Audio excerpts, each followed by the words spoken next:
That'll be the nurse now. Hello, Mrs. Langemaan. Mr. Langemaan. Mr. McIntyre. Dougal, how's Amy? Mother says she's fine. A dram? I wouldn't say no to a wee drop. The district nurse has just read me the riot act over my careless driving. Could use a wee drink. I thought she was looking a bit frosty. Aye. We almost had a head-on collision. Cheers. Women drivers. Miss Grant thinks you should have got Amy to the hospital. There wasn't time. It wasn't due for another couple of weeks yet. Well, it's not my province, Dougal. But I'm told by Miss Grant, who is very much the district nurse this morning, you can never be sure when a first baby's going to come along. Well, it certainly took us by surprise this morning. You feel all right, idiot, don't you? Waiting here, not able to do anything. How do you think your lambs will do this year? Oh, they'll do. But I could still use some more grazing on the Bernard Vein side. Aye, well, I'm afraid the forestry have that land tagged, Dougal. Damn forestry. You'll not see sheep nor cattle for trees before they've done. Now, Dougal, you can go in for 1 minute. Then you're to take yourself out of the house for a while. We have work to do here, and we don't want you moping about and cluttering up the place. Do you hear me? There now. Towel, Mr. And how is she? Well, the baby's in a bad position. That bothers me. But Amy seems strong enough.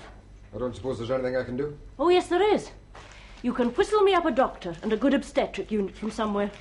Oh, well, I've got the radiophone, or I could drive to Octal. And forget your chairman, Herr Langemaan. Come all the way from Germany, especially to see you. Okay, I'm trying to help. Then tell your precious chairman that if the estate won't build decent roads up to these crofts, he could at least arrange for them to have telephones. Will I phone for Dr. Wallace now? Oh, it's too late. He's out in his rounds hours back. It's ridiculous. Delivering babies in croft bedrooms. It went out with leeches. Ah, well, it could just be that Dougal wants it that way, Kay. Then Dougal is out of date. Maybe you should have stayed in Glasgow, Kay. People have different ways up here. Oh, people are just people. You could have been assistant matron by now. Oh, great, eh? 6,000 a year and not a bedpan in sight. Ach, you're a romantic. You've opted out. Oh, really? You call this romantic? You're like all the rest. You think the Highlands are just pictured postcards and purple heather. I seem to remember when you were on your back in the Glasgow Western. All you ever talked about was the hills and the heather. Well, I didn't know you were coming up here then. Well, let me assure you, Alan, I didn't come to the Highlands for the scenery.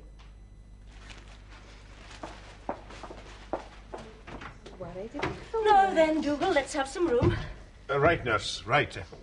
I'll be off then. You'll be all right, eh? Right then. I'll just be through next door. Well, off you go then.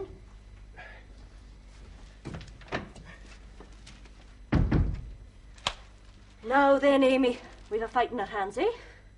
I don't feel very good, nurse. Oh, nonsense. Big lass like you, you'll get on just fine. Right then, Dougal, give me a hand to get Miss Grant's car out the ditch.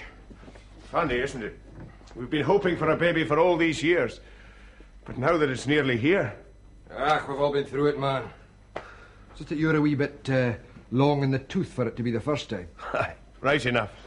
We've been waiting a long time. Come on then. I've got to get back in Miss Grant's good books. Maybe her car sitting at the door will sweeten her up when all this is over.